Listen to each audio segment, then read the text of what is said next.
반갑습니다. 시청자 여러분. 식사라도 제대로 하고 계신지요? 운동하러 나가실 때도 꼭 물병 들고 가셔야죠. 경기가 어렵고 세계 또 경제 또 전부 다 전 지구촌이 술렁술렁거리고 있습니다. 오늘은 CEO들 국제 정세에 대해서도 달러, 환율 이런 것도 저희들이 감안을 해야 되잖아요. 그래서 트럼프에 대해서 좀 이야기를 하도록 하겠습니다. 많은 한국의 지도자들이 절대 강자인 트럼프의 눈치를 보고 있습니다. 그리고 미국과의 관계를 터야 된다 이렇게 얘기를 하죠. 그런데 이번 판문점 휴전선이 때 우리 트럼프가 내년 11월 미국에서의 자신의 대통령 선거를 앞두고 한국에서 한 행보는 정말 예의가 없는, 매너가 없는 자신의 그 유아 독전식의 애교 행태였다고 저는 생각을 합니다. 그리고 거기에 우리 남한의 문재인 대통령, 우리나라의, 그리고 또 북한의 김정은 위원장까지 대동을 해서 마치 그 남북의 그 지도자들을 갖고 노는 듯한 장면들을 보면서 굉장히 기분이 안 좋았던 게 제 마음입니다. 아마 많은 시민들도 그렇게 느꼈을 텐데요.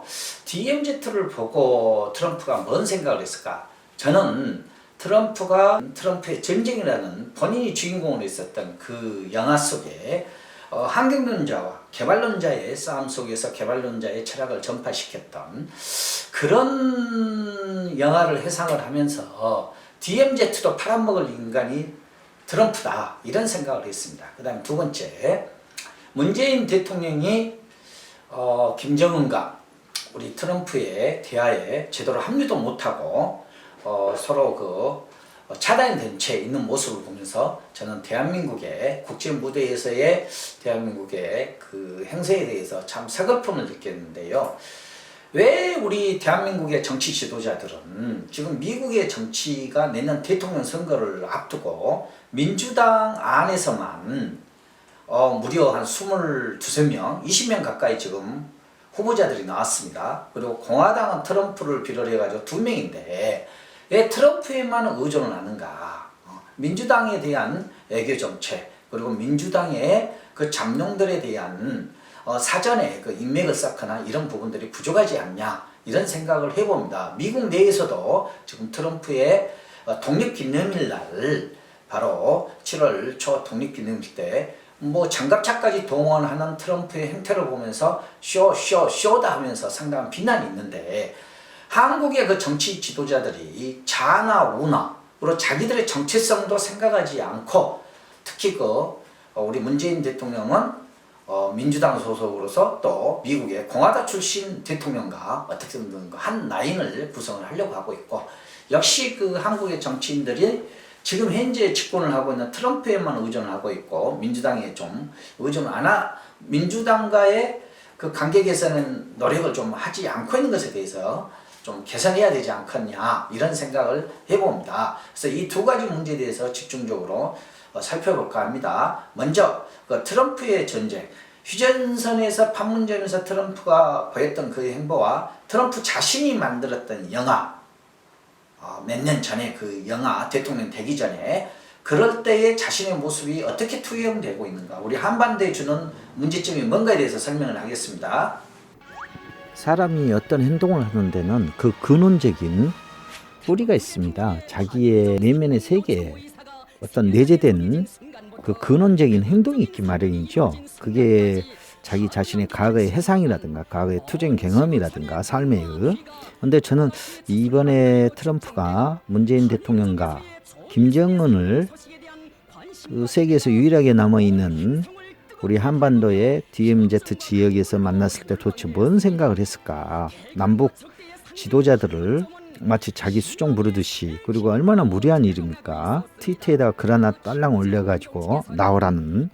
애교 문제는 국가와 국가 간의 문제이기 때문에 사전에 여러 정책이라든가 반영에 대해서 전문가들이 논해야 되는데 그런 시간적인 것도 없이 그냥 쇼를 즐기는 듯한, 물론 트럼프 자체의 삶 자체가 이미 재벌로서 성공을 했고 또 자신 또한 TV 매체라든가 영화에서의 주인공 역할을 하면서 자신의 삶 자체가 쇼였기 때문에 트럼프의 삶은 쇼다. 뭐 이런 이야기도 있죠. 쇼. 그래서 독립 기념일 자체도 탱크 등을 뭐 동원한다든가 전투기를 동원해서 미국인들이 그 성조기를 불태우거나 뭐 이런 상황까지, 그리고 반대하는 목소리까지 나오고 뭐 이런 참 심각한 상황이 미국에서 벌어지고 있는데, 우리 대한민국은 절대 강자인 그 미국의 눈치를 보느라고 뭐 북한이나 그다음에 민족주의 진영이나 전부 다 지금 트럼프를 외치면서 선조기를 뭐 들고 있거나 참 어처구니 없는 사태들이 이루어지고 있죠. 그 내면의 세계를 보지 못한 채 미국도 지금 내년 대통령 선거를 앞두고 민주당과 공화당이 다시 붙고 있는 행상입니다. 그런데 지금 트럼프는 민주당 진영이 아니고 공화당이에요. 전통적인 미국에. 근데 우리나라에는 지금 자유한국당이나 뭐 민주당이나 다 트럼프 눈치를 보는다고 정신이 없습니다. 하다못해 안철수까지도 한때 대통령 선거에 나왔을 때 트럼프가 펜실베니아 대학교 아튼스쿤을 나왔기 때문에 거기하고 뭐 인연이 있다 이런 한맥을 내세우기도, 물론 안철수 당시 후보가 그 대학을 나온 게 아니라 뭐 일종의 와튼스쿨의 그 어떤 그 프로그램 과정의 그 하나를 다녔던 모양인데, 뭐 그런 인맥이라도 내세우고 그랬던 기억이 납니다. 트럼프는 또 2013년에 포브스에서 세계에서 가장 그 영향력 있는 유명 인사 100인에 또 들어가 있고, 또 우리나라에서 보면 그 뭐 트위터라든가 뭐 페이스북 좋아하시는 정치인들도 있는데 이 양반도 그 상당히 트위터를 좋아하죠. 그래서 이번에 DMZ에서 남북 정상들하고 같이 만났는데, 저는 그 장면이 도대체 트럼프의 어떤 삶에서 비롯됐을까 이런 생각을 해봤어요. 그랬더니 2011년에 우리나라에서 2012년에 제9회 서울환경영화제에서 상영되었던 도널드 트럼프의 전쟁이라는 영화, 미국에서는 유부빈 트럼프 이렇게 해가지고 상영이 됐었죠. 근데 이 영화의 그 장면이 생각이 나더라고요. DMZ에 들어가는 그 장면, 정상들을 이렇게 남과 북이 만나는 장면들이 이 영화에 스코틀랜드에 그 개발이 안 된 아마존이라고, 스코틀랜드의 아마존이라고 불리는 환경 보존 가치가 굉장히 높은 지역에 트럼프가 차를 타고 들어가죠. 개발 계획을 갖고요. 그러면서 차에서 내리면서 마치 이 스코틀랜드의 이 개발이 덜 된 지역을 마치 자기가 소유하고 있는 듯한 그런 도도한 모습을 보이는데, 이 영화는 스코틀랜드의 온 주민들하고 부동산 재벌 간의 대결을 그린 21세기판 다윗과 골리앗의 그 싸움 이야기죠. 그러니까 1983년 고전 영화 노콜 히어로로에 알려진 북쪽 해안의 스코틀랜드 땅을 도널드 트럼프가 사들이면서 여기에다 수영장과 골프코스, 호텔, 주택을 세울 계획으로 보존하려는 사람들하고 환경론자에 맞서가지고 불도저로 땅을 파대면서 이 개발 논쟁을 펼치고 있는 장면입니다. 일종의 다큐멘터리 형태로 만들었는데